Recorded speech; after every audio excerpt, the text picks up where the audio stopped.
Agartala Karimganj Agartala MEMU train পরিষেবার আনুষ্ঠানিক উদ্বোধন করলেন ত্রিপুরার মুখ্যমন্ত্রী ডক্টর মানিক সাহা। শনিবার আগরতলা রেল স্টেশনে আয়োজিত এক অনুষ্ঠানে সবুজ পতাকা নেড়ে এই নতুন ট্রেন পরিষেবার শুভ সূচনা করেন তিনি। অনুষ্ঠানে মুখ্যমন্ত্রীর সঙ্গে উপস্থিত ছিলেন রাজ্যের পরিবহন মন্ত্রী সুশান্ত চৌধুরী, সাংসদ রাজীব ভট্টাচার্য, বিধায়িকা মীনা রানী সরকার এবং ভারতীয় রেলের ঊর্ধ্বতন আধিকারিকরা। নতুন মেমু ট্রেন পরিষেবা চালু হওয়ায় আগরতলা ও করিমগঞ্জের মধ্যে যাত্রীদের যাতায়াত আরও সহজ, দ্রুত ও আরামদায়ক হবে বলে আশা প্রকাশ করা হয়। পাশাপাশি এই পরিষেবা দুই অঞ্চলের যোগাযোগ ব্যবস্থা আরও শক্তিশালী করার পাশাপাশি বাণিজ্য, শিক্ষা ও চিকিৎসা সহ বিভিন্ন ক্ষেত্রে মানুষের যাতায়াতকে আরও সুবিধাজনক করে তুলবে বলে মত প্রকাশ করা হয়। আমাদের টোটাল 18টা ট্রেন প্রতিদিন এখানে আগরতলা থেকে পরিচালিত হচ্ছে। 13টা এক্সপ্রেস ট্রেন এবং 5টা আমাদের ডেমো ট্রেন। এই 5টা ডেমো ট্রেন যেটা চলতো, আজ থেকে এই ডেমো ট্রেনগুলো ইলেকট্রিফিকেশনে, যেটা ডিজেল ইঞ্জিনে চলতো, আজকে তা ইলেকট্রিকের মাধ্যমে চলবে। আজ থেকে তার শুভ সূচনা হচ্ছে। আমরা প্রায় সময় দেখতে পাই যে মানুষের মধ্যে আগরতলা থেকে ধর্মনগর পর্যন্ত কর্মসংস্থানের ফলে, চাকরির ক্ষেত্রে, ব্যবসার ক্ষেত্রে, বিভিন্ন কারণে জনসংখ্যা অনেক বৃদ্ধি পাচ্ছে এবং প্রতিদিন প্যাসেঞ্জার ট্রেনের চাহিদা বৃদ্ধি পাচ্ছে।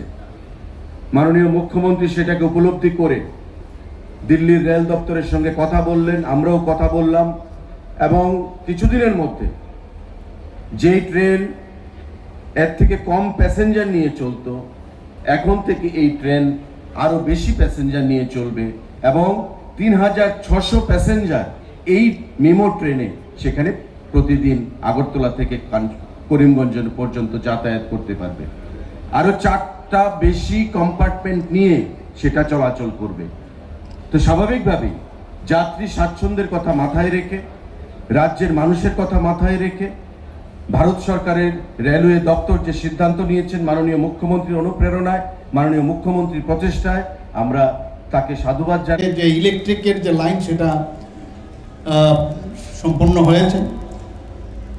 অনেকগুলো ট্রেন আমাদের ত্রিপুরাতে আছে, আমরা সবাই জানি। এর মধ্যে দূরপাল্লার যে ট্রেনগুলো আছে সেগুলো তেজাস, রাজধানী express, Tripura Sundari express, Kanchenjunga express, Humsafar express, Lokmanya Tilak terminal AC express, Garib Rath express, সিকেন্দ্রাবাদ express. আপনারা ভাবুন যে ত্রিপুরার থেকে এতগুলো ট্রেন, দূরপাল্লার ট্রেন এখন যাচ্ছে।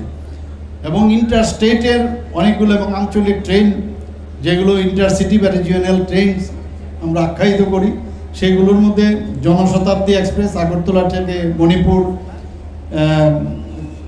মণিপুর যাচ্ছে, একটা শিলচর এক্সপ্রেস আছে, একটা নারেঙ্গি এক্সপ্রেস আসামের গুয়াহাটি নারেঙ্গি থেকে আগরতলায় সেটাও আসে এবং যায়।